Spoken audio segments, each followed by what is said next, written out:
dizer que eu vi com muita atenção todos os pronunciamentos feitos aqui a respeito das eleições.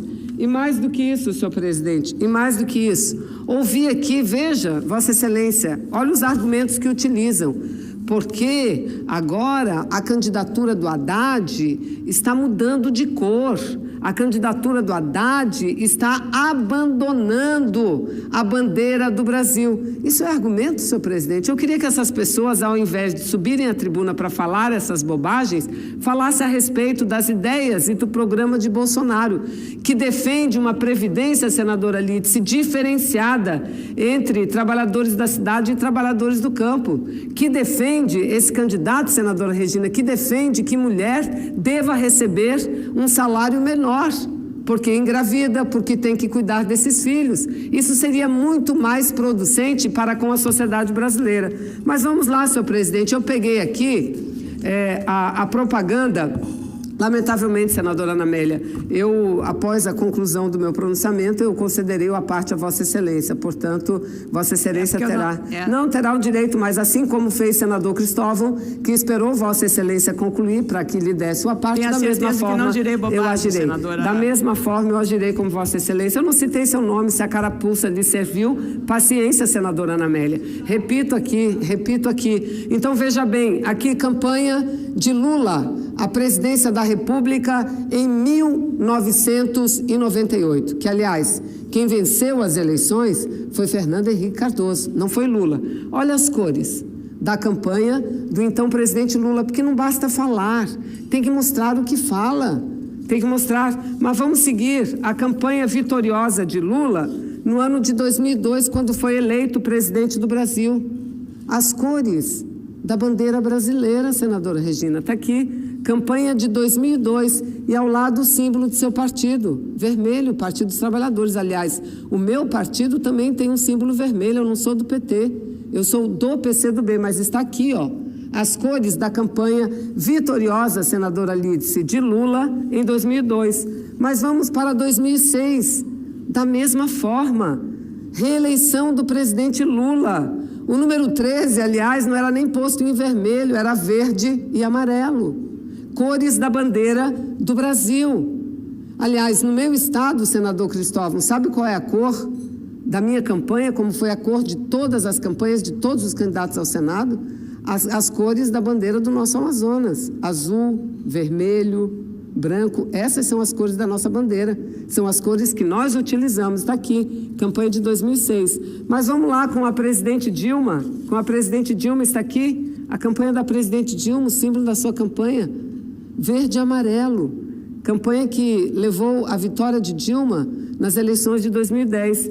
E vamos nas eleições de 2014. Nas eleições de 2014, reeleição da presidente Dilma, verde e amarelo.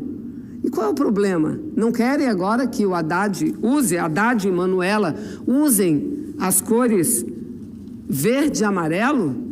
Não, eu acho que quem fala nisso deveria dizer e explicar o que significa aquele vídeo onde o candidato Bolsonaro faz continência à bandeira americana. É isso que deveriam vir dessa tribuna e explicar. Deveriam vir a essa tribuna quem defende o Brasil, a nossa soberania, e explicar o significado da defesa de Bolsonaro quando ele diz, senadora Lídice, que a Amazônia é muito rica. Portanto, tem que partilhar a sua governança com o capital internacional, com outros países, porque é muito rico e o Brasil não dá conta de cuidar sozinho da Amazônia. Deveriam vir aqui e explicar isso, e não espalhar essas bobagens, porque isso é bobagem. Vamos analisar o programa de um candidato e vamos analisar o programa de outro candidato. Aliás, no dia de ontem, o Ibope, Rede Globo de televisão, divulgou uma nova pesquisa em que mostra um quadro de estabilidade desde o início do segundo turno em relação à intenção de votos. Coloca o candidato Bolsonaro em torno de 15 a 18 pontos na frente do candidato Haddad. O que não significa, senhoras senadoras e senhores senadores, a vitória iminente desta candidatura que hoje está à frente, porque 10 dias num processo eleitoral é um tempo significativo, é um tempo em que nós poderemos ver mudanças significativas na opinião da população brasileira, porque vejam, isso foi divulgado com muita ênfase, os números sobre a intenção de votos, mas existem outros números que foram pesquisados, cuja divulgação não é feita de forma tão alardiosa, não. E eu aqui quero me referir ao estudo feito na pesquisa Ibope em relação ao que representa e defende uma candidatura em relação à outra. E veja, aqui que a própria população liga a candidatura de Bolsonaro. A candidatura de Bolsonaro é aquela que defende mais os interesses dos ricos.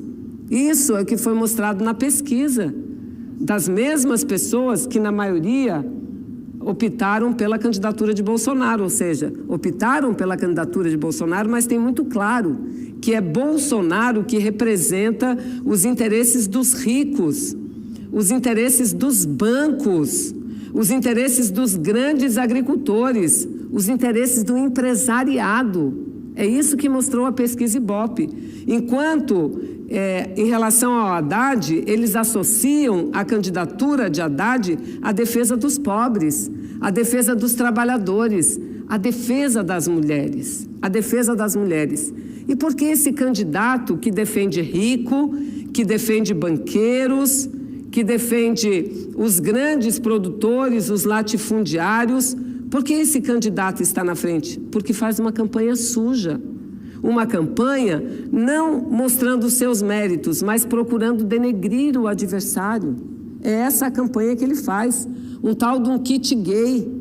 Ele teve a ousadia, a cara de pau, e por isso foi punido pelo Tribunal Superior Eleitoral de levar à Rede Globo de televisão um livro que ele diz ser um livro do MEC. Nunca foi, o senador Cristóvão está concordando, nunca foi. Então ele cresce perante a opinião pública, não mostrando os seus adjetivos, mostrando o que tem de bom e o programa que defende, não, ele cresce em cima da mentira, em cima da manipulação, em cima da inverdade. Estão tentando transformar esse cidadão Bolsonaro, que o Brasil conhece e convive há 28 anos, numa figura que ele nunca foi. Aliás, tem uma propaganda na televisão onde ele fala da filha dele. Ele mostra a filha dele e simula um choro. Na minha terra disse lágrimas de crocodilos, dizendo que foi uma bênção ele ter aquela menina. Não, esse não é o Bolsonaro. O Bolsonaro é aquele da entrevista do início da campanha, que falou dos seus 4 filhos homens e que na quinta ele deu uma fraquejada e veio uma mulher, porque ele deu uma fraquejada. Esse é o verdadeiro Bolsonaro. Então, eu tenho certeza que nesses 10 dias, muitas coisas vão acontecer nesse Brasil. Muitas coisas virão à tona. E por que o povo brasileiro diz que Bolsonaro é que defende os interesses dos ricos? Está aqui no jornal Folha de São Paulo, publicado agora recentemente, no último dia 9 do mês de outubro. Bolsonaro e Guedes recrutam executivos para a sua equipe, para o seu ministério. E quem é que eles estão recrutando? Os CEOs, ou seja, os dirigentes de empresas financeiras, de bancos como o Banco of America para a América Latina, como dirigentes da Bozano Investimentos, do Banco Santander, do Goldman Sachs. São essas as figuras que eles estão escalando para compor os seus ministérios, esses técnicos. E mais, está aqui, Guedes, possivelmente, isso está nos jornais do dia de hoje, esse economista que defende, senhores senadores, o orçamento base zero. E o que significa o orçamento base zero? Sem nenhuma vinculação para a saúde, sem nenhuma vinculação para a educação, base zero, para políticas sociais, de assistência social no Brasil. Então, esse Guedes, ele é cogitado, e é ele que dá as cartas, para ser ministro da Fazenda. O ministério queria se fundir, possivelmente, segundo eles, com o planejamento. Mas, olha, os técnicos vão além disso, isso aqui está nos jornais também.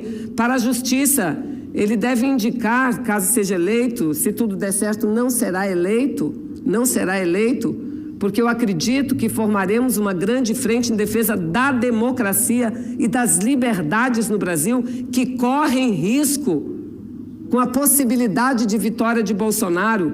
Mas veja, ministro da Justiça, Gustavo Bebiano, quem é? Um grande jurista? Não, o presidente de seu partido, PSL. Para a Casa Civil, deputado Lorenzoni, Onyx Lorenzoni.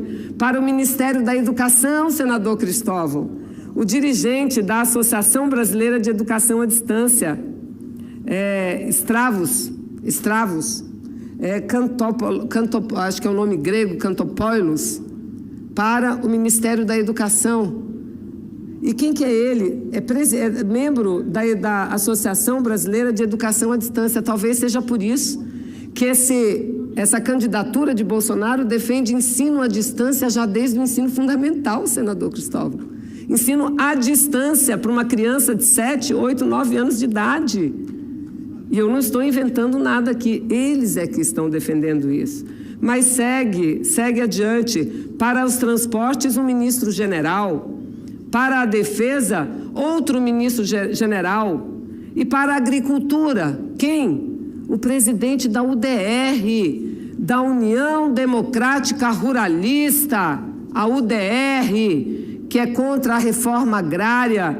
Nós sabemos, eu não fui deputada, não era constituinte, mas senadora Lídice foi deputada constituinte, lembra o que era a UDR à época. Então é por conta disso que a população liga Bolsonaro aos ricos, aos banqueiros, aos grandes latifundiários. Mas por que a maior parte ainda manifesta a intenção de voto nessa candidatura? Pelas mentiras que apresentam. Eu não quero aqui entrar no mérito do Partido dos Trabalhadores, se deve ou não fazer crítica ou autocrítica, se fez ou não fez. Aliás, não quero entrar no mérito do que disse Cid Gomes. Não quero entrar no mérito. Agora quero dizer o seguinte: mesmo diante das duras críticas que Cid Gomes fez ao Partido dos Trabalhadores, ele declarou: nosso voto crítico, apoio crítico é a candidatura de Haddad. E por quê? Porque o que está em risco no Brasil, é a democracia, são as liberdades. Ou seja, Bolsonaro, este candidato, é aquele que disse, e isso não é fake, isso não é invenção, que o erro da ditadura foi ter apenas torturado e não matado. Esse é o candidato que passou 28 anos na Câmara dizendo que no Brasil não houve golpe, que não havia ditadura, que houve uma revolução. Um candidato que teve o desplante, senadora Regina, quando eu era deputada federal, e a equipe de anistia buscava os corpos dos mortos, torturados e mortos da Araguaia. Então, o deputado Bolsonaro mandou fazer cartazes e pregou em cada um dos nossos gabinetes. Teve o desplante de colar um cartaz na porta do meu gabinete, como de todos os outros deputados e deputadas, com dizer o seguinte: quem procura osso é cachorro. Quem procura osso é cachorro. Ou seja, contra a ação democrática do governo de amparar as famílias, de buscar pelo menos os corpos de quem foi morto, torturado e morto durante a ditadura militar. Esse cidadão não é aquele que defende o combate à corrupção, não. É aquele que quer colocar a corrupção embaixo do tapete.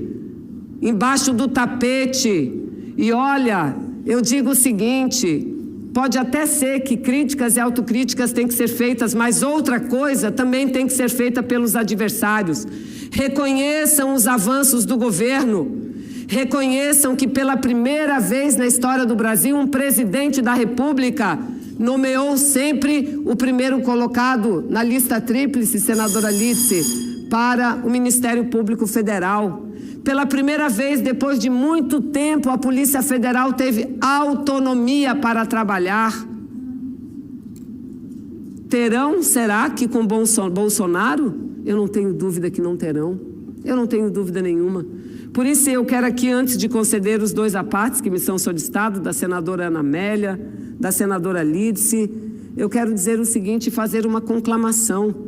Nós não estamos só diante de 2 candidaturas à presidência da República, não.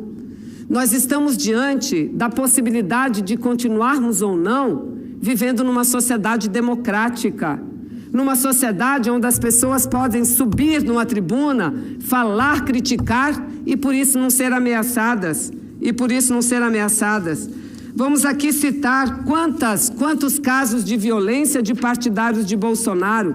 Mostrar a moça, a senhora que foi tatuada